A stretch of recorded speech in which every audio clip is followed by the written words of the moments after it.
There are parallels I see between Wicked and Death Becomes Her. There's that iconic moment in Wicked where Elphaba Glinda are sparring. We also have On Guard in Death Becomes Her. On guard, bitch. Girls! Let's just calm down. I'm sure we can settle this peacefully and... Did you think of that during On Guard? I mean, I'm imagining that's in the show. Why are you trying to get me to give everything away? Because I can't wait. Can't wait. I know. Spoil it. No, Spoiler alert and tell me everything. Do it. Not today. How about the effects? There's so many amazing special effects in the film. What kind of stage magic do we see? Wow, great question. Listen, they have hired someone, the illusionist, who's making sure. Can't give it all away, though. I've lived up to my promise. Till death do us part. You got to tell me you're spilling the drink all over the place. Oh, well, I don't want to give anything away, but Ernest develops a drinking problem. Tell me that there's a Now a Warning song. I can't tell you that. You can't? Why would I tell you that? You have to come see it. It's like the perfect moment. I just feel like because it's such a moment in the movie. Now a warning. Now a warning? What I will tell you is it is a moment Okay. in the musical, but you're going to have to come and see it. You look fabulous. Isn't this exciting? We're going to be playing best friends. I do love a challenge.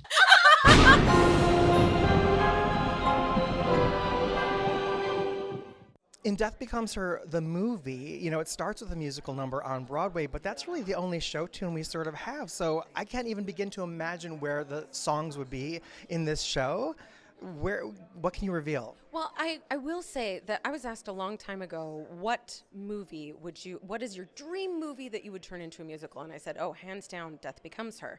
And that's always been my answer because it's one of the few films that actually has the circumstances that are heightened enough that warrant breaking into song. Mm-hmm. And I always thought, watching the movie, it's one of my favorite films. I always thought, oh yeah, you could have a song there. Oh yeah, you could do a song there. And what Julia and Noel have done with this score is just beyond brilliant. I am so excited for people to see what they've done. Is there a special sense of intimidation in recreating a role first originated or made famous by Meryl Streep? Well, I've been preparing for this my entire career because if you really look at what I've done in the past, all I've done is take something that somebody else has made iconic and turn it into I guess so. something else. Like everything. Smash, not really, but a little bit, because in some moments with Marilyn. Yes, yeah, but everything else, stepping into Glinda, Dora Lee, Patsy Cline, everything was made arguably iconic way before me, and I'm just crazy enough to say, yeah, I'll try that. Mm-hmm. Well, and you're so good too. And I love how in the case of, you're originated in 9 to 5, but even when you took over from Kristen and Laura at Glinda, you still put your own stamp on it. So how do you find that? Where do you find that creativity to make things your own? It started with Wicked because I was the standby and I was so nervous. I was right out of college and I thought, I'd just seen Kristen do it and I was standing by for Jennifer Laura Thompson, who is a genius, and I thought I was supposed to be exactly like them, and it wasn't. It was that production that said, okay, stop, the show, go and make this your own. And it was very intimidating because the show, it was 9 months after they opened. It was a huge success, so it was very intimidating. But that show taught me how to honor what's come before me and also bring myself to it and find some kind of middle ground in between. What are you most looking forward to seeing in the Wicked movies? I'm excited for everything. I'm excited to see this brilliant cast. It looks gorgeous in the advertisements. I'm excited to see what they've added too, now that they're making it into 2 films. So I'm really excited to see what they've added to it. It's just taking this iconic story to another level. Another Oz connection you have is having voiced China Princess, Legends of Oz. Oh, you've done a deep dive. Oh, Yes. well, I'm a Wizard of Oz historian, honey. So I appreciate it. But can you tell me, I mean, when you were voicing that, because I never got to chat with you about that before, did you, and I mean, I know having done Wicked and Gregory Maguire, but did you reach back into L. Frank Baum and look at China Country and any of his? I did. Gosh, this was quite some time ago, but I didn't realize that all of these other worlds existed within this this world that he'd built. That was fascinating. Can you just share quickly anything you remember from working on that? My gosh, I just remember it was a really wonderful experience. Like the producers were really wonderful. I recorded everything by myself, as most voiceover is, is done, and they were just so lovely and kind. I was so thrilled to be a part of it. And then wrapping back to Death Becomes Her, what is the solo to duet ratio here? And do you have a trio with Ernest and with Helen? I don't know that I can give that away either. There's lots of singing. There is a lot of really excellent singing, and it's all very smart. What they have written, it's very smart when we come together and when we're apart. Costumes by Paul Tazwell. He, of course, won the Emmy Award for The Wiz Live. He also is doing a Wicked movie. What is it like stepping into his designs? When I saw the renderings for my costumes, and everyone's costumes, really, I thought someone had physically gone into my brain and drawn all of my dreams. I get to wear such glorious costumes in this, and I have so many of them. I think my outfits alone are going to get applause because they're so fabulous. Well, as will you. Thank you so much. Thank you so much. Help me! Hurry up, you wimp!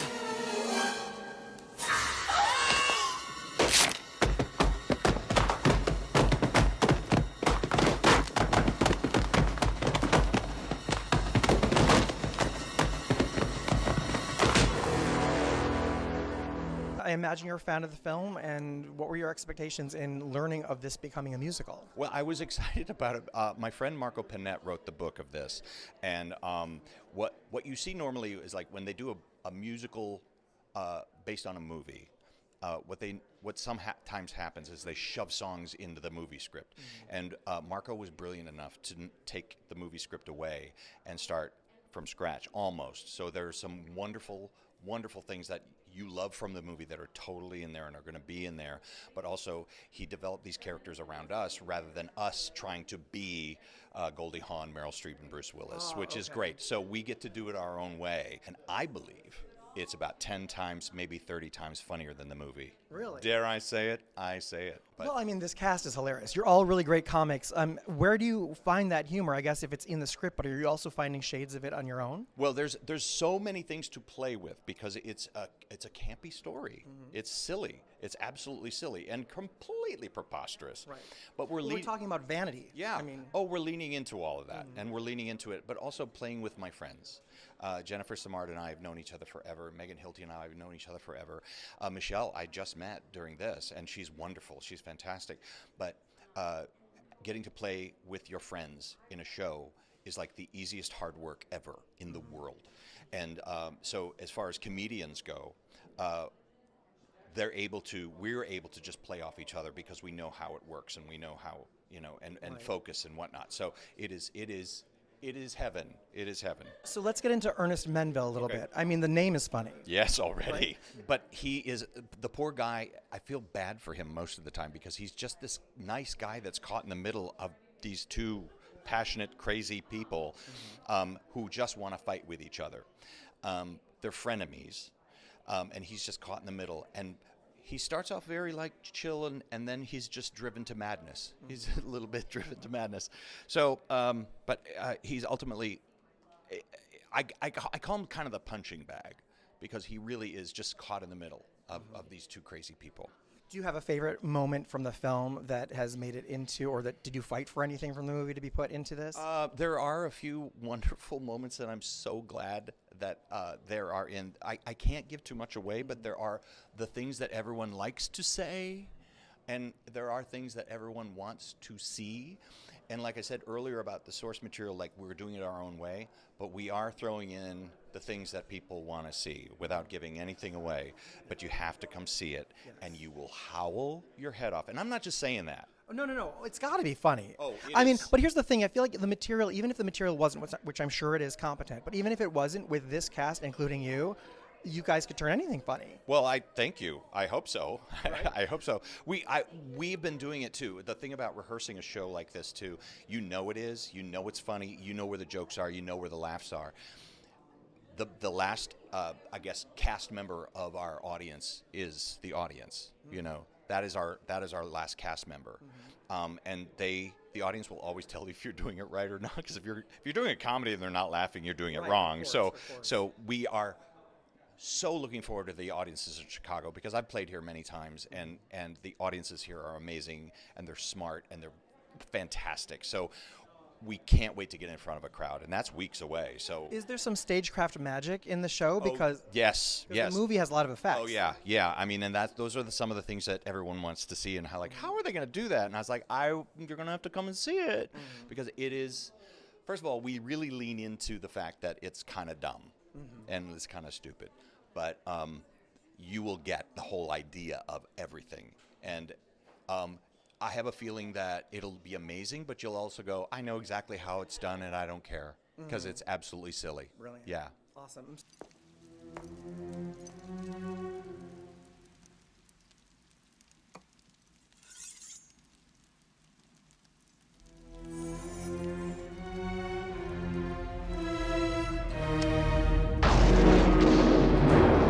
Is this your first time originating? This is my first time originating a role. And that's what made me say yes immediately. It was like, yes. And it's an honor to play a role from such an iconic movie. Everybody loves this movie that I talk to. They know all the lines. They know their favorite parts. And so I'm like, yay. Had you seen the film prior to hearing about this musical? Yes, I had seen the film prior to hearing of the musical. Yeah.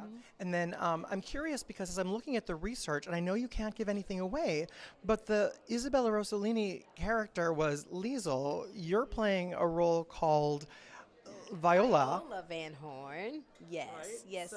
Why the change? What's the difference? That is a good question. I don't know why it's Viola Van Horn. I know a little bit of the reason, so they might see it in the stage portrayal. Okay.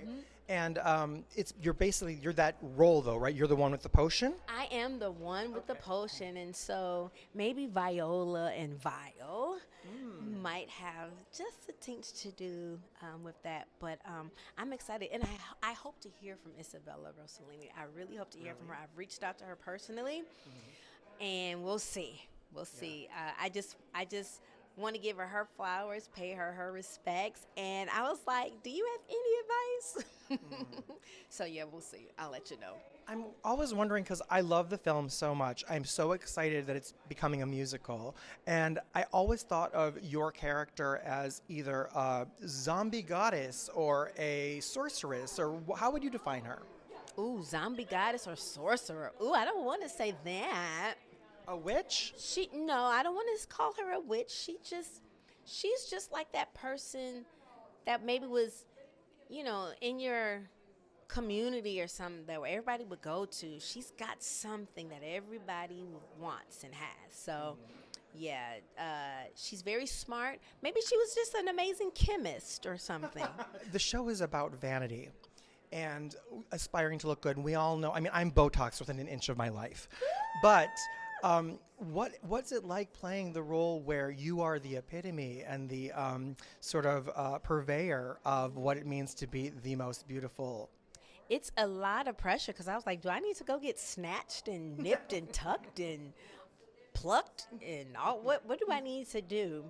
But, I think everybody has a little bit of Viola that speaks in their head. You should probably do this a little bit. If you should probably do this. You're going like this in the mirror in the morning. Yeah.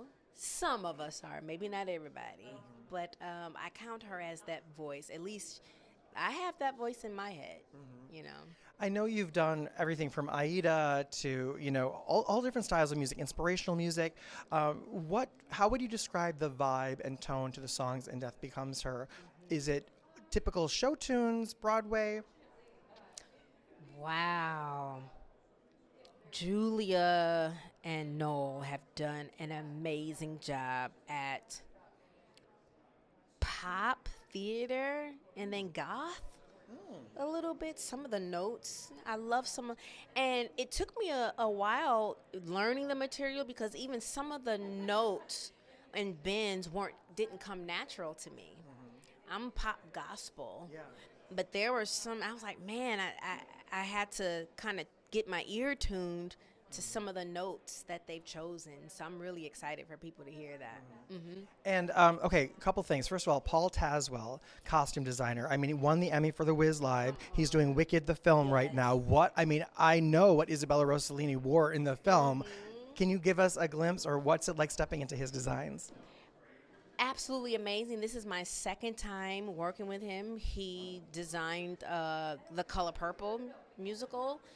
And as soon as I saw who was doing wardrobe design and hair, I said, we're in good hands. All I have to do is show up.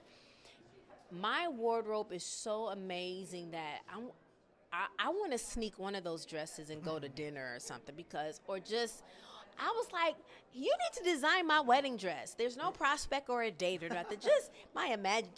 He is just amazing, truly gifted. His whole team.